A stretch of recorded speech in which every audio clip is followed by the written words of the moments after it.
তাকদীরের কথা আমরা সবাই বলি, কারো তাকদীর ভালো, কারো তাকদীর খারাপ, যেটাকে বাংলা ভাষাভাষীরা আমরা অনেক সময় কপাল ভালো কপাল খারাপ এভাবে আখ্যায়িত করে থাকি। কার কপাল ভালো কার কপাল খারাপ এটা আল্লাহ সুবহানাহু ওয়া তাআলা ছাড়া কেউ জানে না। তবে কিছু কিছু ক্ষেত্রে আমরা দেখতে পাই আল্লাহ রাসূল সাল্লাল্লাহু আলাইহি ওয়াসাল্লামের হাদিস অনুসারে এবং কিছু আরবি প্রবাদ অনুসারে যে তাকদীর ইয়াদহাকু ইলা সাই, যে মানুষের ভাগ্যটা এটা চেষ্টার সঙ্গে সম্পৃক্ত একটি বিষয়। চেষ্টা যদি করে কেউ তাহলে তার তাকদীরটা সুপ্রসন্ন হয়, ভালো হয়। চেষ্টা যদি না করে তাহলে তার তাকদীর খারাপের মধ্যে পড়ে যায়। আবার কেউ কেউ বলছেন যে তাকদীর বা ভাগ্যটা দোয়ার দ্বারা পরিবর্তন হয়, অর্থাৎ সে দোয়া করলে আল্লাহ সুবহানাহু ওয়া তাআলা তাকে যাবতীয় বিপদ আপদ থেকে হেফাজত করবেন বা সামনে ঘটিত কোনো বিপদ আপদ থেকে হেফাজত করবেন। এখন কথা হচ্ছে, আপনার ভাগ্য ভালো আপনি বুঝবেন কিভাবে? যার জীবনে তিনটি আলামত, তিনটি চিহ্ন পাওয়া যাবে, ধরে নিতে হবে সে মানুষটা ভালো। কয়টা? তিনটা। যার জীবনে তিনটি চিহ্ন পাওয়া যাবে, আলামত পাওয়া যাবে, যে আলামতগুলি কোনো মানুষের মধ্যে যদি পাওয়া যায় তাহলে জেনে নিতে হবে সে মানুষটির ভাগ্য ভালো। আপনি বলবেন যে এটা কোথায় পেয়েছেন আপনি? এটা আমার কথা না, আল্লাহ রাসূল সাল্লাল্লাহু আলাইহি ওয়াসাল্লামের কথা। দেখেন আল্লাহ রাসূল সাল্লাল্লাহু আলাইহি ওয়াসাল্লাম কি বলছেন, মিন সাআদাত ইবনে আদম সালাসা ওয়া মিন শুকুক ইবনে আদম সালাসা মিন সাআদাত ইবনে আদম। আল্লাহ রাসূল সাল্লাল্লাহু আলাইহি ওয়াসাল্লামের হাদিস হলো, তিনটি বস্তু ব্যক্তির সৌভাগ্যের আলামত এবং তিনটি বস্তু ব্যক্তির দুর্ভাগ্যের আলামত। সৌভাগ্যের আলামত কি? এক নম্বর আল মারআতুস সালিহাহ, এক নম্বর হচ্ছে নেককার স্ত্রী, অর্থাৎ যার ঘরে ভালো বউ আছে সে ব্যক্তি কপালওয়ালা, ভাগ্যবান। অন্য হাদিসে আনা আব্দুল্লাহ ইবনে আমর ইবনে আল আস রাদিয়াল্লাহু তাআলা আনহুমা আন্না রাসূলুল্লাহ সাল্লাল্লাহু আলাইহি ওয়াসাল্লাম قال إن الدنيا كلها متاع وخير متاع الدنيا المرأة الصالحة।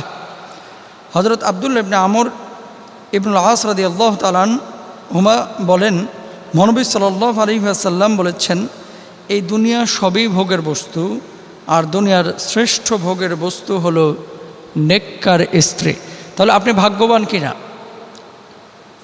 তিনটি আলামতের এক নম্বর আলামত হচ্ছে আপনার ঘরে সৎ পুণ্যবান নেককার স্ত্রী আছে কিনা, যার চেহারা দেখলে আপনার অন্তরটা উদ্বেলিত হয়, আপনি খুশি হন, যাকে দেখলে আপনার হৃদয়ে আনন্দের ফুলগুধারা বয়ে পড়ে, যার চেহারাটা দেখলে আপনার খুশি অনুভূত হয়, আপনি আনন্দিত হন, যিনি নামাজ পড়েন, যিনি সুন্দর করে কথা বলেন, যিনি বাচ্চাদের টেক কেয়ার করেন, যিনি আপনার সম্পদের হেফাজত করেন, যিনি আমানতের খেয়ানত করেন না, যিনি দুশ্চরিত্রা নারী না, এরকম যদি কোনো নারী কোনো পুরুষের ঘরে থাকে, আল্লাহ রাসূল সাল্লাল্লাহু আলাইহি ওয়াসাল্লাম বলছেন ওই ব্যক্তি আসলে ভাগ্যবান। এক নম্বর। এবার আসেন আমরা আরও বিস্তারিত কথা বলবো, তার আগে 2 নম্বর পয়েন্টটা শুনে নেন। 2 নম্বর পয়েন্ট, আল্লাহ রাসূল সাল্লাল্লাহু আলাইহি ওয়াসাল্লাম বলছেন ওয়াল মাসকানুস সালিহ, যার ভালো বাসস্থান রয়েছে। ভালো বাসস্থান দ্যাট মিন্স কি? আপনার বাড়িটা স্বর্ণ দিয়ে মুড়িয়ে রাখতে হবে এটা কিন্তু জরুরি না, বরং আপনার বাসায় যথাযথ নিরাপত্তা আছে কিনা। কেমন নিরাপত্তা? আপনার সন্তান সন্ততি পরিবার পরিজন পর্দার সহিত চলতে পারছে কিনা,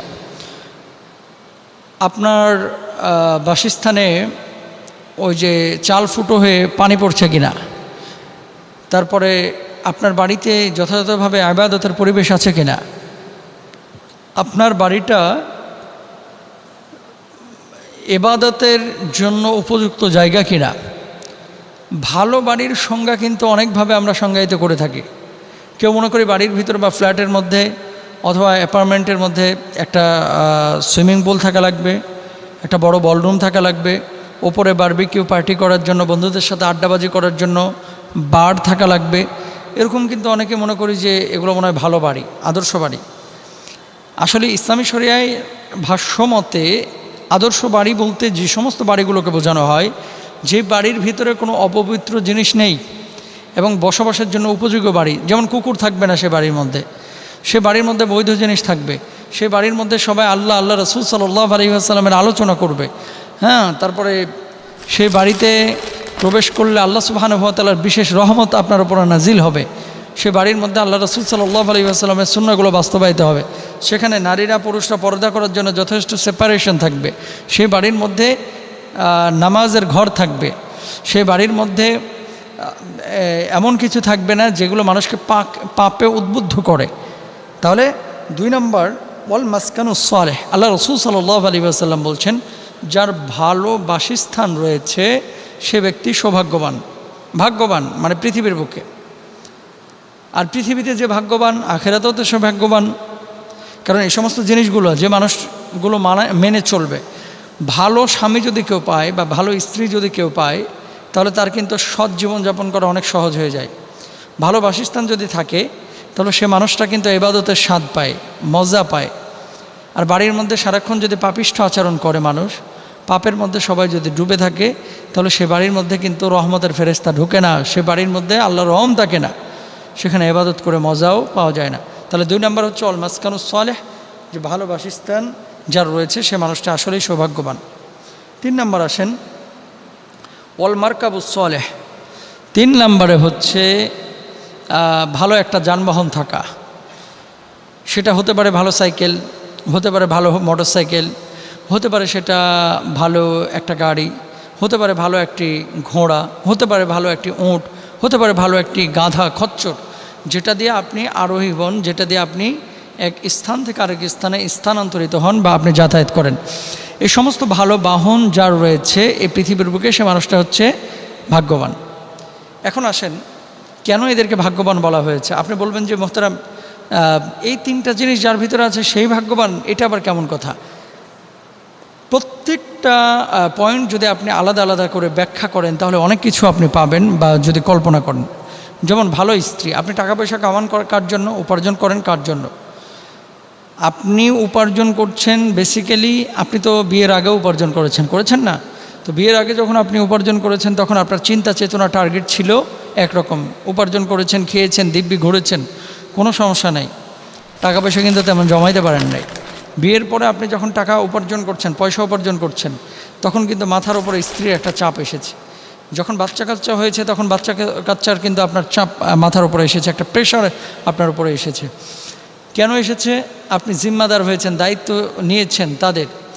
তো যখন আপনি পয়সা কামাচ্ছেন, স্ত্রী যদি মিতব্যয়ী হয়, স্ত্রীর চাহিদাটা যদি কম হয়, তারপরে বাচ্চা কাচ্চার চাহিদাটা যদি পরিমিত হয়, তাহলে কি তারা যদি আপনাকে প্রেশার ক্রিয়েট না করে, তাদের ভিতরে যদি হাহুতাশ না থাকে, আপনি রিল্যাক্স মোডে কিন্তু উপার্জন করবেন। যতটুকু নিয়ে আসছেন আলহামদুলিল্লাহ, আপনার উপরে কোনো প্রেশার নেই, তাহলে আপনি পাপে নিমজ্জিত হবেন না আর্থিক জীবনে।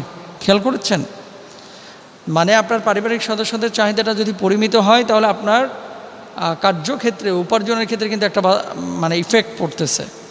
তো এরকম প্রত্যেকটা ক্ষেত্রেই কিন্তু আপনি যদি খেয়াল করলে দেখতে পাবেন যে এই জিনিসগুলো আসলে একটা ভালো বাসস্থান, তারপরে ভালো একটি বাহন এবং পুণ্যবান স্ত্রী, সতী স্ত্রী, ভালো স্ত্রী, হ্যাঁ, এগুলো একজন মানুষের দরকার। আর এবার এই জিনিসগুলো যার মধ্যে থাকবে সে সত্যিকার অর্থেই ভাগ্যবান।